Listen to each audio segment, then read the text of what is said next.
pry the side of the glove box in both sides, drops down, 2 clips on either side.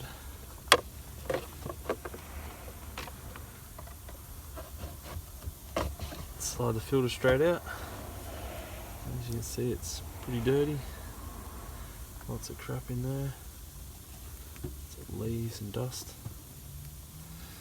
So, throw that one. Just make sure the airflow arrow lines up.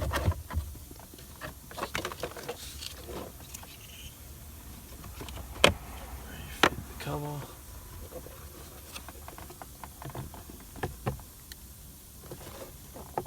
Box in.